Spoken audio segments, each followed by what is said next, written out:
Hello，各位同學仔，大家好啊！咁今日咧會講一講點樣去練習呢個扯鈴嘅。咁基本上大家已經學識咗點樣平衡啦。咁平衡我就唔講噶啦。咁我直接會教大家咧點樣去學呢個扯鈴七式嘅。呢個扯鈴七式好重要啦。咁基本上就會由呢七式咧就會演變咗好多唔同嘅招式嘅。咁所以其實基本上你識呢七個動作咧，咁其實基本上你後期嘅花式咧都係跟住呢個大嘅基本嘅功咧去改變嘅。係啦，咁我哋而家試一次喎。咁我哋最基本啦，將個扯鈴加速咗之後咧，最快啦。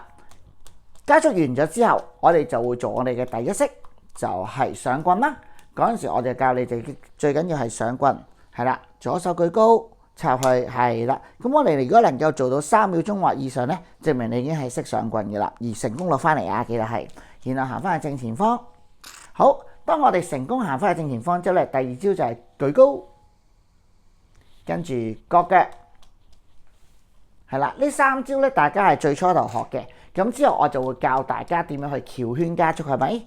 當我哋學識翹圈加速嘅時候，左手舉高，逆時針方向12點鐘位置，9點鐘、6點鐘、3點鐘、1點鐘，準備1、2、3，衝入去，係啦。當我哋成功翹咗圈之後咧，就係為之有加速嘅動作啦。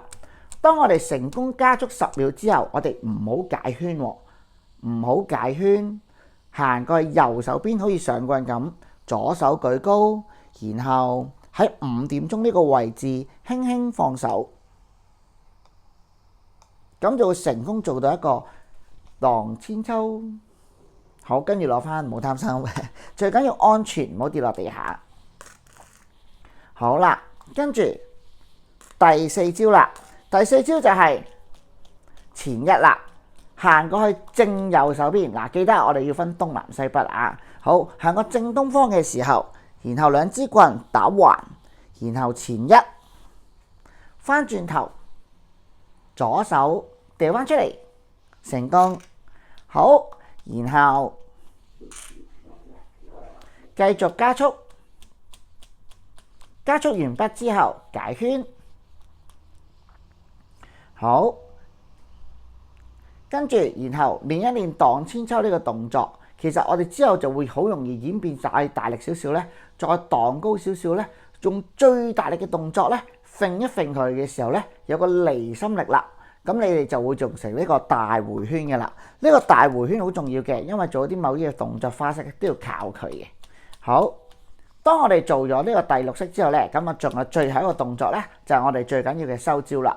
收招就係右手兜，左手舉，右手再兜，噔噔，呼，成功。係啦，咁如果大家同學仔咧已經識咗啲基本7式之後咧，咁其實基本上咧，你哋就可以慢慢演變更加唔同嘅花式噶啦。咁就係咁啦。咁我哋下次再同大家再講先，拜拜。